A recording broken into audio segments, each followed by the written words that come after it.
America और Iran के बीच बढ़ते तनाव का असर अब सीधे कच्चे तेल के बाजार पर दिखाई देने लगा है। अंतर्राष्ट्रीय बाजार में क्रूड ऑयल की कीमतें 6 महीने के उच्चतम स्तर के करीब पहुंच गई हैं। भू-राजनीतिक अनिश्चितता और संभावित सप्लाई बाधाओं की आशंका ने निवेशकों को सतर्क कर दिया है, जिससे बाजार में तेजी का रुख बना हुआ है।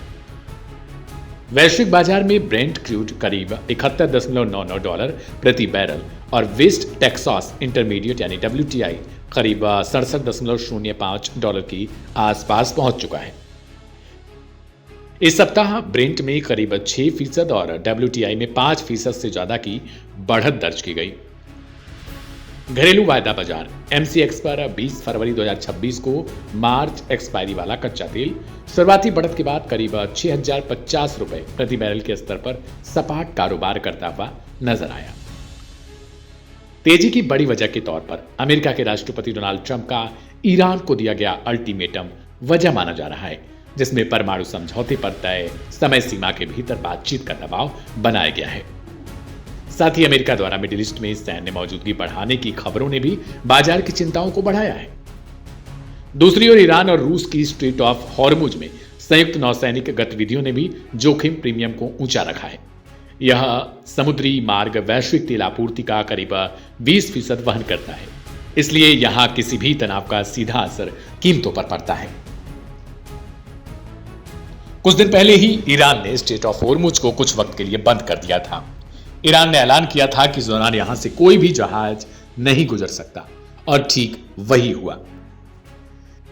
अब इसके अलावा अगर गौर करें तो रूस यूक्रेन शांति वार्ता में रुकावट और वैश्विक स्तर पर सप्लाई को लेकर बनी अनिश्चितता भी बाजार की धारणा को प्रभावित कर रही है।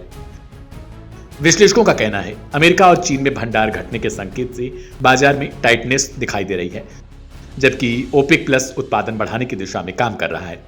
बावजूद इसके भू राजनीतिक जोखिम फिलहाल कीमतों को सहारा दे रहे हैं। ईरान और अमेरिका के बीच संभावित जंग के कारण भी कहा जा रहा है कि क्रूड ऑयल में बढ़ोतरी देखी गई है, क्योंकि अगर जंग जैसे हालात जिस तरीके से बनते जा रहे हैं और युद्ध छिड़ता है तो ईरान होर्मुज को बंद कर सकता है। यही सबसे बड़ा हथियार भी उसके लिए है, और अगर ये बंद हुआ तो दुनिया भर में कीमतों में भारी उछाल दर्ज की जाएगी। तकनीकी नजरिए से देखा जाए तो विशेषज्ञों के मुताबिक WTI ने 55 डॉलर के निचले स्तर से मजबूत रिकवरी दिखाई है। 66 डॉलर के ऊपर टिकाव मिलने पर आगे और तेजी की संभावना भी जताई जा रही है। MCX पर 6300 रुपए अगला रेजिस्टेंस और 6000 रुपए मजबूत सपोर्ट माना जा रहा है। फिलहाल बाजार में तेजी का रुझान कायम है, लेकिन उतार चढ़ाव भी बना रह सकता है। दिलचस्प ये होगा कि ईरान और अमेरिका के बीच जंग जैसी जो हालात बनी है, आखिर वो आगे क्या रूप दिखाता है, और क्या इंटरनेशनल मार्केट में क्रूड ऑयल एक बार फिर से कीमतों में आग लगाता है या नहीं।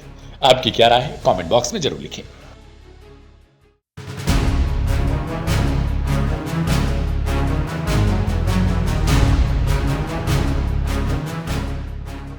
मध्य पूर्व में हालात ऐसे बन चुके हैं मानो ईरान पर कभी भी हमला हो सकता है। अमेरिकी सेना क्षेत्र में अपनी तैनाती बढ़ा चुकी है। लंबी दूरी के बम वर्षक और नौसैनिक ताकत सक्रिय मोड में बताई जा रही है। वाशिंगटन से सख्त बयान आ रहे हैं और राष्ट्रपति ट्रंप यह संकेत दे चुके हैं, अगर ईरान अपने परमाणु कार्यक्रम को लेकर झुकता नहीं तो सभी विकल्प खुले हैं। लेकिन इसी बीच ट्रंप की रणनीति पर एक बड़ा झटका लगा है, और यह झटका आया है अमेरिका के सबसे करीबी सहयोगी ब्रिटेन की ओर से।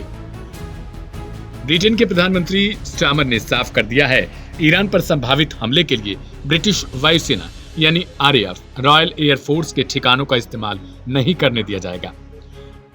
अमेरिका कथित तौर पर ग्लास्टरशायर स्थित RAF फेयरफोर्ट और हिंद महासागर में मौजूद डिएगो गार्सिया जैसे रणनीतिक अड्डों तक पहुंच चाहता था, ताकि लंबी दूरी की बमवर्षक विमानों और लॉजिस्टिक सपोर्ट को मजबूती मिल सके। लेकिन लंदन ने अंतर्राष्ट्रीय कानून का हवाला देते हुए अनुमति देने से साफ तौर पर इनकार कर दिया। ब्रिटिश सरकार का तर्क है, किसी भी प्रीएम्प्टिव स्ट्राइक यानी पहले हमला करने वाली स्ट्राइक में शामिल होना संयुक्त राष्ट्र चार्टर और अंतर्राष्ट्रीय कानून के खिलाफ हो सकता है, जब तक कि आत्मरक्षा की स्पष्ट और तात्कालिक स्थिति साबित न हो।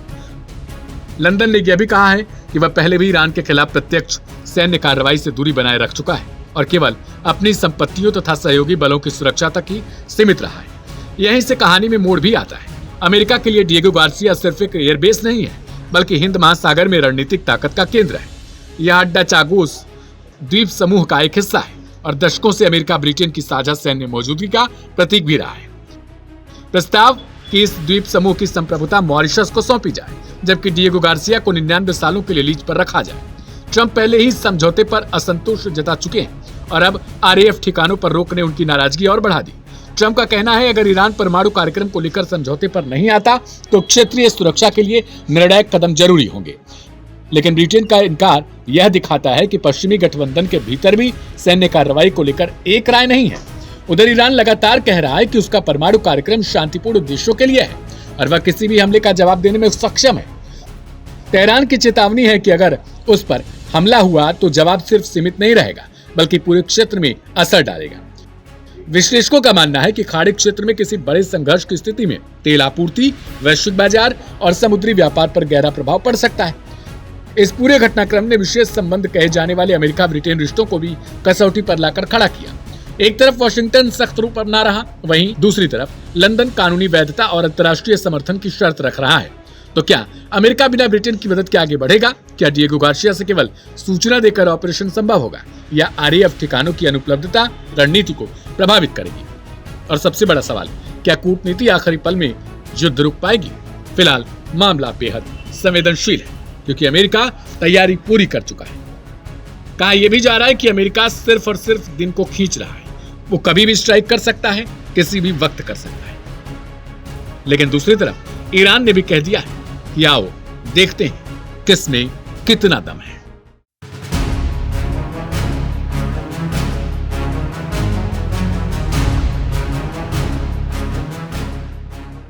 अमेरिका और ईरान के बीच युद्ध का खतरा फिलहाल टला नहीं है और देशों के बीच बातचीत शुरू होने के बावजूद तनाव बढ़ता ही जा रहा है। इसी बीच ईरान ने अमेरिकी राष्ट्रपति डोनाल्ड ट्रंप को अपना इरादा साफ कर दिया है और सीधे खुले तौर पर चैलेंज कर दिया है। दरअसल ईरान ने क्षेत्र में बढ़ते अमेरिकी सैन्य हमले के खतरे और नए प्रतिबंधों के बावजूद कहा कि अपने यूरेनियम संवर्धन कार्यक्रम को नहीं छोड़ेगा। ईरान ने यह भी कहा